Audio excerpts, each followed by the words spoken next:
Slow start, strong finish.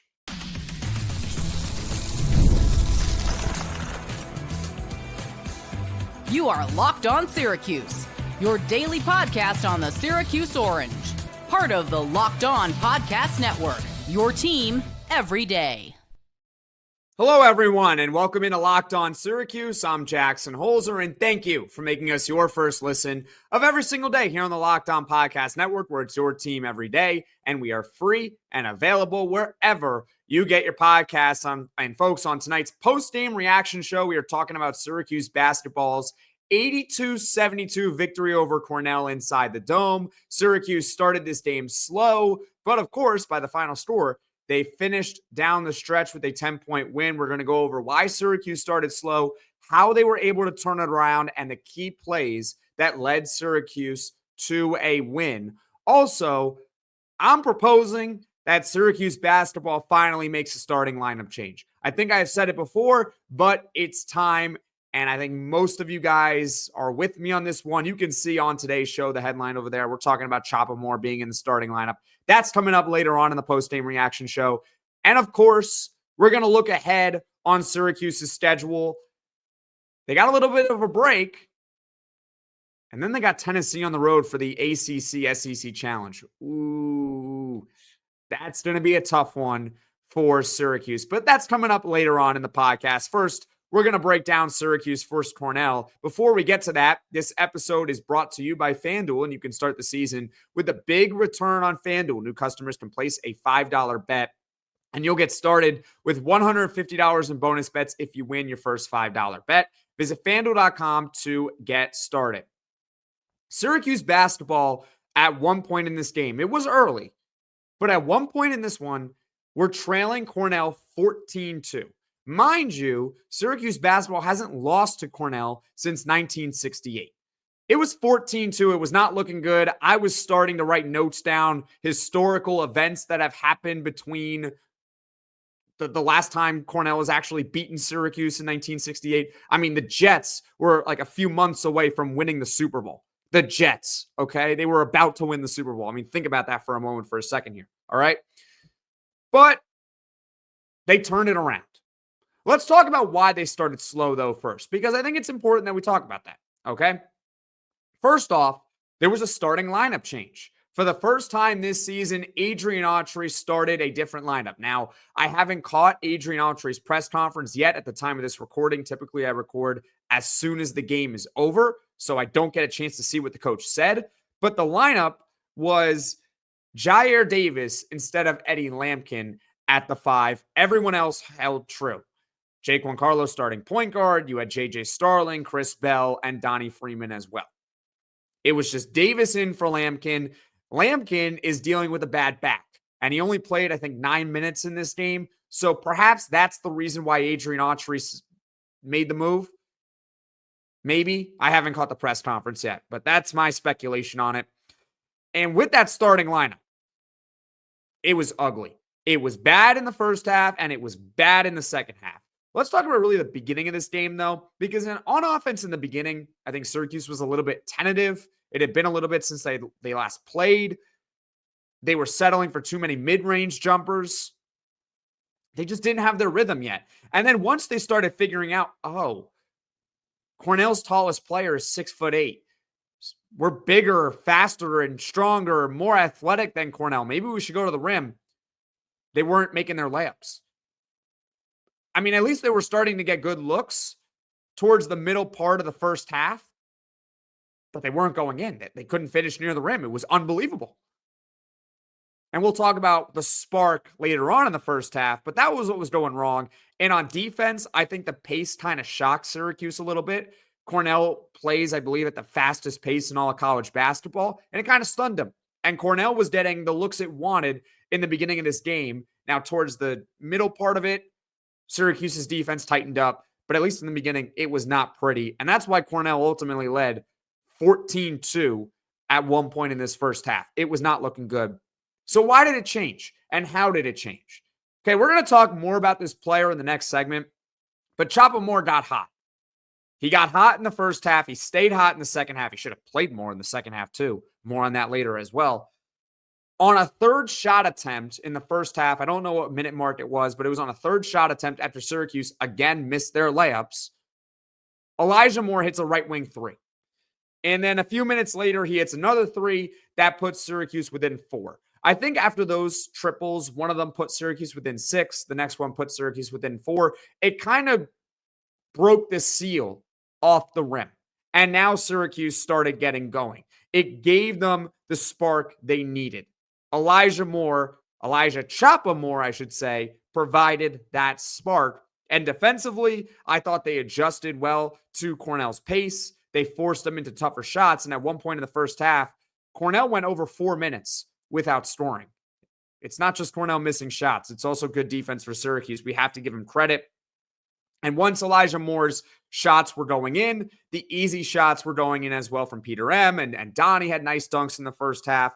And by the end of the first half, Syracuse led 39-28. After trailing 14-2, they led by 11 at the end of the half.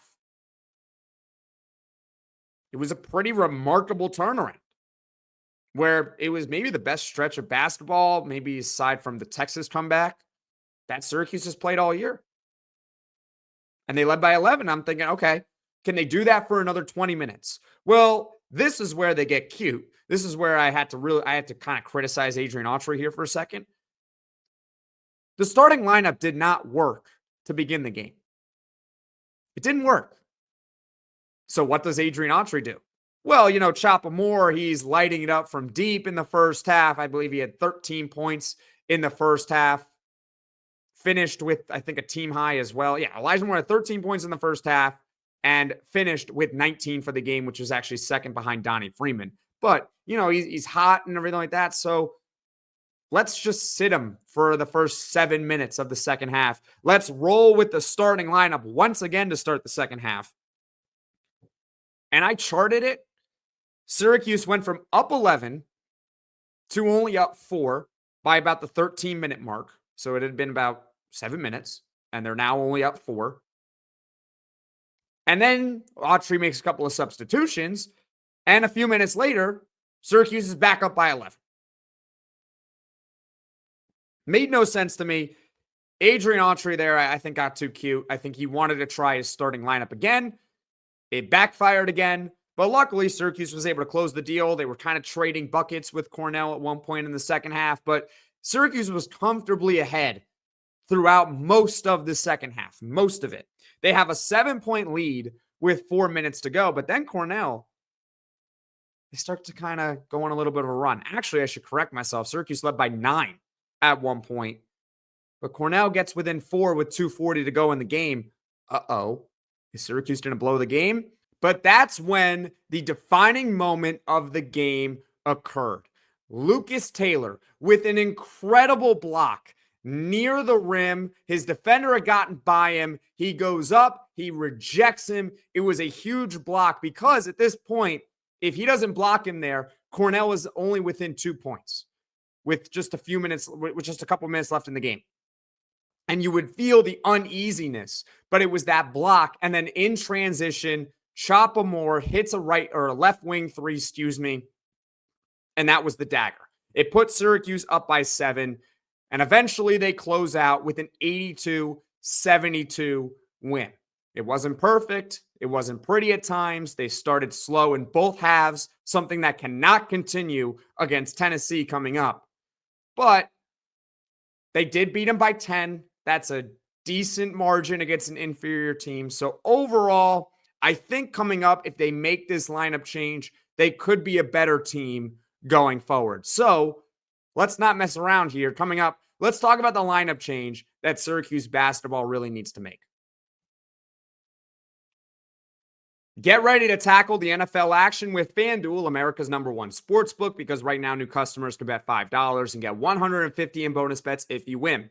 The FanDuel Sportsbook app gives you everything you need to place live bets on the NFL all in one place. So when you get a hunch in the middle of the game, you can check out the latest stats, view live play-by-play, and so much more on the same page where you place your bets. Let's talk about some football for a moment. Syracuse football is a 10.5-point underdog at home against Miami on Saturday. Hopefully, the Orange can pull off the upset. It would knock out Miami from the ACC title and potentially the college football playoff. It would be pretty fun to play spoiler against Miami.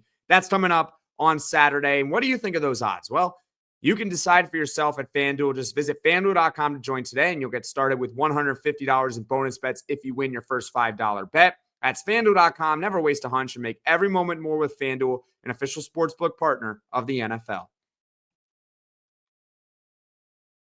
Folks, it's time. I know a lot of you guys have been saying this for quite a while now. It's been a few games at least.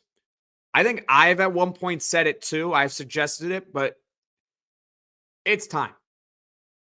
Choppa Moore needs to be in the starting lineup instead of Jaquan Carlos. Okay? He needs to start over him. Heading into the game, Moore wasn't shooting the ball well. While I did want him to start, it was more of, well, I think he's got potential. I think he can be a really good player. I mean, he was a consensus 4-star high school recruit, one of the best shooters in the nation, coming to Syracuse. We were all excited for him. He's a shot maker, but his shot wasn't falling.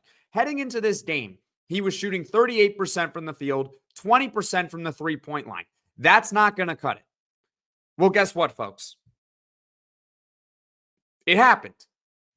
Elijah Moore, Choppa Moore, I should say. We should call him by his nickname.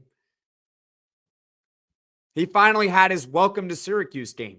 19 points, 7 of 12 from the field, 5 of 7 from three-point range. In fact, he had all 5 threes for Syracuse in this game. All of them. He was their shooting tonight. And they need him to be in the starting lineup instead of Jaquan Carlos. I'm also pleasantly surprised by Choppa Moore's athleticism. I've said this before on the podcast, but he's lightning quick when he has the ball. He's got a long stride too. Like, he can get to his spot in quite a hurry if you watch him play. I really like Choppa Moore and his potential going forward with Syracuse. He's only a true freshman. And I love his potential going forward. I think he can be a really, really good player. And it's time to put him in the starting lineup. Him and JJ Starling instead of Jaquan Carlos. It's not just that Choppa Moore is playing well. Because even though someone now is playing well, if the starting lineup is working or the point guard is doing well, well, then there's nothing wrong with having a great player off the bench. I mean, Jair Davis was coming off the bench until tonight. I've even suggested maybe Donnie at times come off the bench. Maybe not in public, but I have said that at times to some of my friends. Not anymore. He was a beast tonight inside the paint. But there's nothing wrong with being a really good player who comes off the bench for your team. Except when the starter is not providing much. That's the issue. Jaquan Carlos, through the first 5 games before tonight, 4 points a game, 3 rebounds, 4 assists, 23% from the field. Ouch. 13% three-point, and he hasn't even been good defensively. That was his calling card, really. He's a great passer, and he can defend. He was a 2-time all-conference defender at the CAA. I know it's the CAA, but he should be a good defender, at least against, I don't know, the mid-majors that they were going up against in the beginning of the season. But he hasn't done much. And tonight, again, he didn't do much. He had 2 points, 1 of 4 from the field, played 19 minutes. He had no assists. He had no rebounds. At least he didn't turn the ball over, but he doesn't really do a lot on the floor. He doesn't provide much value to this team. I think you need to put in Choppa Moore. Choppa Moore and JJ Starling as the starting guards going forward. As far as who's going to bring the ball up, I don't really care. We saw at times, especially in the first half, JJ Starling and Choppa Moore. Choppa Moore was bringing up the ball. I don't mind it. I think those two need to start. Leave your thoughts in the comments section below. I've already seen online that most of you guys agree with me on this, so I'm not saying anything that's earth-shattering. I'm not suggesting crazy lineup changes, but Choppa Moore has got to start. And as far as the rest of the guard rotation, and we're also going to get to Chris Bell too in this segment too, because, I mean, I can only record for 25, 30 minutes, and there's only so much I can pack in. We'll try to do it, okay? Chance Westry, he's healthy, apparently. He's just not playing. So until he plays, I'm just going to assume that he's never going to play. Not that he's never going to play, but I'm just not going to assume that he will play until he actually plays. And I'm not going to suggest he play until he actually plays. Okay, so let's rule out Chance Westry from the guard rotation. I think it mostly has to be these three players. It's got to be J.J. Starling, Choppa Moore, and Lucas Taylor. Maybe even a little bit more Kyle Cuff as well. That's how bad it's gotten for Jaquan Carlos. And I'm sorry for picking on him, but it's the reality. He's just not playing well right now. And I think you got 4 guards at least on the roster that are better than him.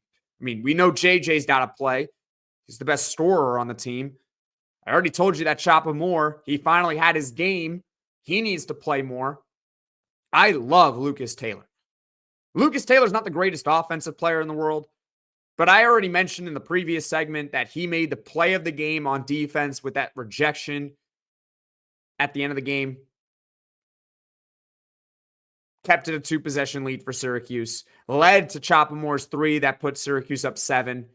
Effectively ended the game. It was a great play. He also had a play in the second half where he picked off a baseline pass and jumped and threw it off a Cornell player out of bounds. It was a great heads-up play by Lucas Taylor. So he's at least really good defensively. And then you have Kyle Cuff, who, again, is he a great offensive player? No. He did have a point today, though. Congratulations to Kyle Cuff for a layup, but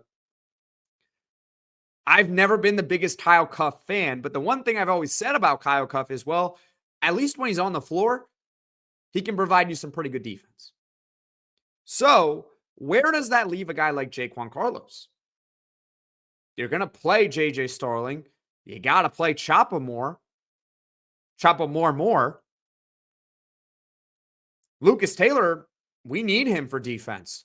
Kyle Cuff, well, he's a better defender than Jaquan Carlos. Until Carlos can snap out of it, maybe we try it later on in the season if something again doesn't go well. But he can't be playing more than a few minutes a night. He didn't play a lot tonight all that much either. I mean, he played 19 minutes, but you got to chop that in half at least. I'm sorry. I got nothing against him, but that's just my opinion. I think you got to roll with those 3 guards plus Kyle Cuff. We can also talk a little bit about Chris Bell. Because Chris Bell, through 6 games, I had high hopes for him. I think for good reason. I don't take back what I have said because I backed it up with statistics. I backed it up with facts. He shot 42% from the 3-point line last year. That's an elite shooter. That was second in the ACC. He was many times last season a spark plug. Remember the 8 threes he had in one half against NC State? It won them the game. But through 6 games, he just doesn't have it. He didn't even take a 3 tonight. He played only 18 minutes. That's got to be the lowest he's played in quite a while. He had 5 points, 2 of 7 from the field, no 3-pointers even attempted. He did rebound. He had 5 rebounds. That's good. But Bell, he doesn't provide a lot of he provides basically no defense. I guess he rebounded tonight, but usually isn't a great rebounder. He's been a better offensive player this season, as demonstrated by the fact that his scoring totals are actually up or were up through 5 games over the course of last season, despite him not shooting the ball particularly well from 3. But he just doesn't have it right now. And they need him, but if he's not hitting the 3 ball and he's not shooting the ball well in general, how long is the leash? How long is the leash on Chris Bell? I know a lot of people are ready to probably stick a fork in him. I am not going to be one of those people just yet. Okay, I still am clinging to hope, and maybe I'm just a fool for doing this, but I'm still clinging to hope that the next game is the game he's going to have a big one. The next game he's going to get hot. Because it's going to come, right? It has to come where he finally just has a game. Hopefully it's against Tennessee where he just hits 8 threes. But if he's not doing that, and he's only going to give you 5 points in 18 minutes and not shoot well, he's almost unplayable at that point. We can talk about it more, I think, after next game if he doesn't play well again. But that's the deal with Chris Bell. So overall, I know it was a longer segment. I know we talked about a lot, so I'll summarize it for you now. I think Choppa needs to start. It needs to be J.J. Starling and Choppa in the backcourt. And then the two guards coming off the bench, mostly it's going to be Lucas Taylor. And the other one, I think that Kyle Cuff has now usurped Jaquan Carlos, in my opinion. I think those got to be the four guards. Leave your thoughts in the comment section below. As far as Chris Bell, we just talked about him. I'm not giving up on him yet.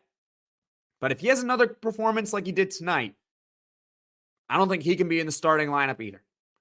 And who knows with Eddie Lampkin's back, hopefully it's all good for the next game. Hopefully this was more of like a maintenance by Adrian Autry. Again, I haven't seen the press conference yet. I haven't seen the quote yet.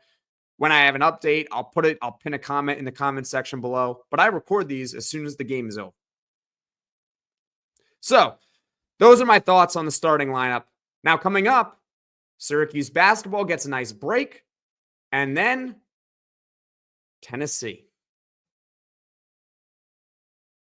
Syracuse basketball gets a victory over Cornell tonight, 82-72. I'm Jackson Holzer. This is Locked On Syracuse. I gave you guys a general game recap, why the Orange started slow but ultimately finished strong down the stretch. I talked about some lineup changes. Choppa, he's got to be elevated to the starting lineup. Kyle Cuff is now my number 4 guard in the rotation, in my opinion, ahead of even Jaquan Carlos. Now, let's talk about the break coming up for Syracuse, and then they got Tennessee on the road. All right. So, in case you don't know, Thanksgiving is tomorrow.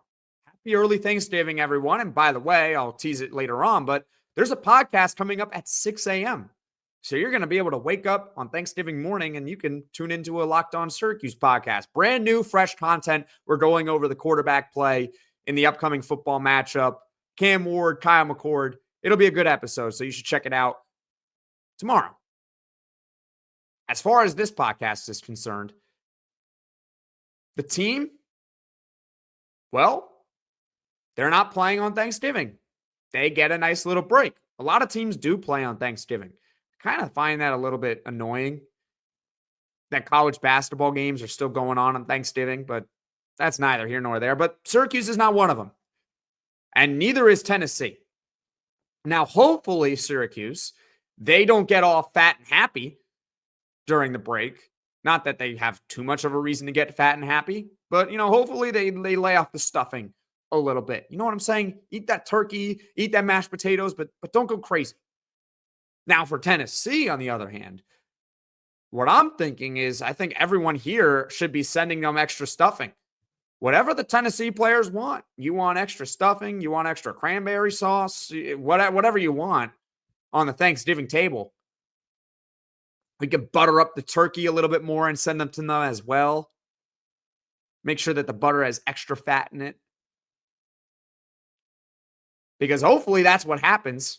It's going to be a little bit of a break. The two squads, they play next Tuesday, December 3rd, ACC SEC Challenge in Tennessee. I'll tell you right now about Tennessee. They're one of the best teams in the country. This is a team that could legitimately win the national championship. When we talked about Texas and Texas Tech, I said, these are really good teams. These are teams that are probably going to be in the tournament. No, Tennessee is going to be in the tournament. That's not a question. The question or not is, are they going to be in the Final Four? Are they going to win the national championship? That's how good Tennessee is. Their top 4 scorers, I checked it out after the game briefly. Their top 4 scorers, they can all shoot the 3 ball at a high level. Okay, well, that's good. Your top scorers can all shoot. What else? They got maybe one of the best backcourts in the entire country with Ziegler and Lanier. Uh-oh. This is a really, really good Tennessee team, and we'll have plenty of time to talk about it here on the podcast. We can maybe talk about it on Monday or Tuesday in the lead up to the game. But this is one of the best teams in the country.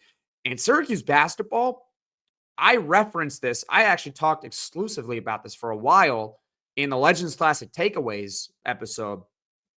But this is one of the 2 games left in Syracuse's non-conference schedule that they got to win. At some point, I think most of us at this point don't really think they're going to make the tournament. I think that's fair to say. Like, we had expectations. We hoped they would. Through 6 games, I can't call this team a tournament team right now. Well, you want to shut us all up? How about go on the road and beat Tennessee? How about that? Is that too much to ask for? It probably is. But that's the deal. If you look at their non-conference schedule, they got to get a win against either Tennessee or Maryland. Maryland is at least on a neutral site. They're back in Brooklyn for that one, but that's in later December. But Tennessee's up first.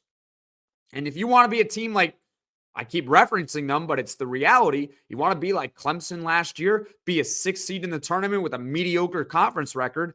Well, you got to have some big time out of conference wins. Clemson last year, they won at Alabama. They won home games against South Carolina and TCU. Meanwhile, Syracuse last year with the same conference record, they get steamrolled by Gonzaga and Tennessee.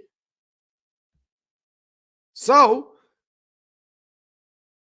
is it too much to ask for Syracuse basketball to win at Tennessee? Again, it probably is. They're a team that can legitimately win the national championship this year.